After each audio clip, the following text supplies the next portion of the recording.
Favourite recipe MDH का जीरा SIP jaljeera मसाला। SIP SIP जीरा सिप MDH का जलजीरा और जीरा सिप MDH का जलजीरा जीरा सिप। और आज ईरान ने इजराइल के कई शहरों पर प्रहार किया है। तेल अवीव समेत कई शहरों पर मिसाइलों से हमला किया।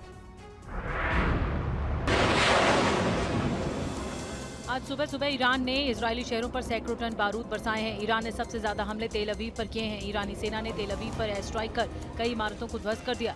तस्वीरों में आप देख सकते हैं कि ईरानी हमलों से इजराइल की आर्थिक राजधानी को कितना नुकसान पहुंचा है। इजरायली शहर यरूशलेम की तस्वीरें हैं। ईरान का दावा है कि इस इलाके में उसने 10 से ज्यादा मिसाइलें दागी हैं। जिस समय हमले हो रहे थे यरूशलेम में सायरन की आवाज सुनाई दे रही है। यरूशलेम के आसमान में ईरानी मिसाइलें दिख रही थी। इजराइल का दावा है कि उसने ईरान के ज्यादातर हमलों को नाकाम कर दिया। इजराइल डिफेंस सिस्टम ने 10 से ज्यादा ईरानी मिसाइलों को हवा में ही उखाड़ दिया। IDF ने कहा है कि उसने ईरानी बैलिस्टिक मिसाइलों को ध्वस्त कर दिया है। आपको बता दें कि अमेरिकी राष्ट्रपति ट्रंप ने सीजफायर की बात कही थी। उसके बाद ईरान ने बैलिस्टिक मिसाइलों से इजराइल पर हमला किया। एक साथ कई शहरों पर बमबारी कर बता दिया था कि हम रुकने वाले नहीं हैं। इजराइल ने ईरान की राजधानी तेहरान में रात भर बमबारी की है। IDF का दावा है कि इन हमलों में कई ईरानी अधिकारियों की मौत हुई है।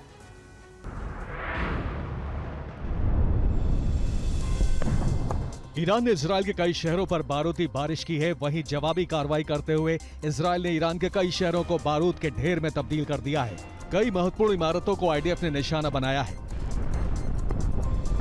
इजराइल ने ईरान के हवाई अड्डों, सैन्य ठिकानों, तेहरान की एवन जेल और रिवोल्यूशनरी गार्ड के मुख्यालय पर जोरदार प्रहार किया है। इजराइल हमलों से यहां भारी तबाही मची है। IDF ने ईरान की राजधानी तेहरान में रात भर बमबारी की।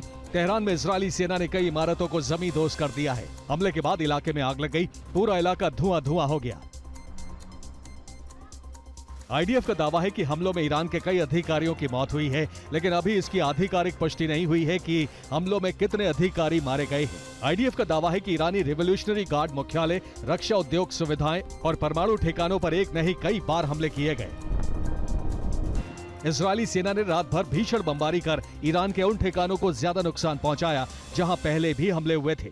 IDF का कहना है कि कुछ स्थलों को फिर से इसलिए निशाना बनाया गया है ताकि ज्यादा से ज्यादा नुकसान हो। और इस जंग में चीन की भूमिका पर सवाल उठ रहे हैं। पलटवार करने के बाद ईरान ने चीन की तरफ से ईरान को कितना सपोर्ट मिला, इसको लेकर सवाल उठ रहे हैं, क्योंकि फ्लाइट रडार 24 की रिपोर्ट में दावा किया गया कि चीन से ईरान को लगातार हथियारों की सप्लाई हो रही है।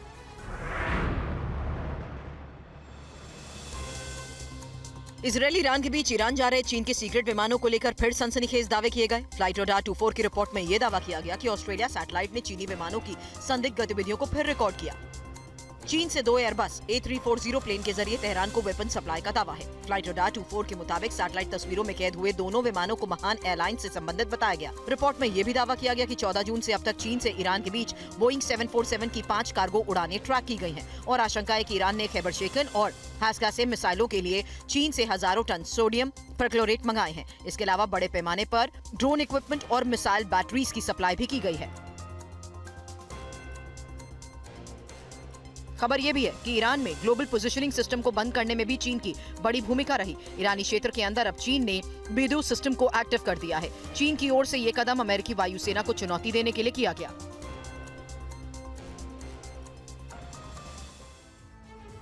और इस बीच पाकिस्तान ने एक बार फिर भारतीय विमानों के लिए अपने हवाई क्षेत्र पर लगी रोक बढ़ा दी है। ये पाबंदी नागरिक और सैन्य दोनों तरह के विमानों को लेकर जारी की गई है। आतंकवादियों की घुसपैठ पर नकेल कसे जाने के बाद अब पाकिस्तान अड़ंगेबाजी पर उतर आया है।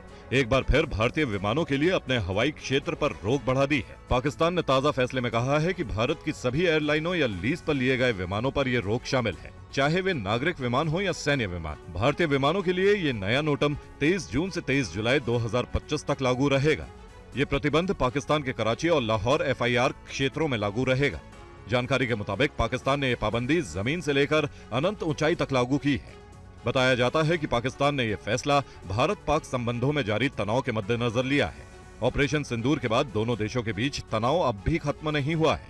पाकिस्तान की संसद में शहबाज सरकार को वहां के नेता कोस रहे हैं, ऑपरेशन सिंदूर को सफल बता रहे हैं, जिससे शहबाज सरकार बौखला गई है और खीज उतारने के लिए पाकिस्तान सरकार ने हवाई क्षेत्र पर रोक लगाई है।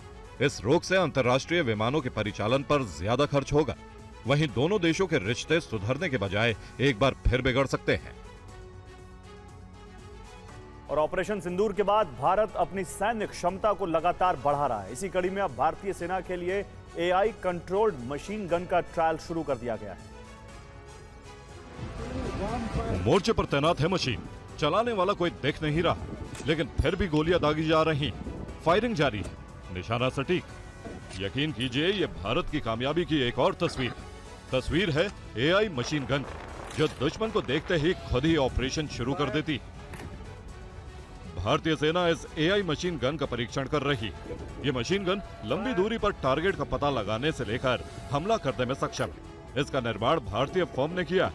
सिस्टम ने 300 मीटर तक के लक्ष्यों की पहचान की और उन्हें ट्रैक किया, साथ ही 600 मीटर की दूरी पर सटीक हमला किया।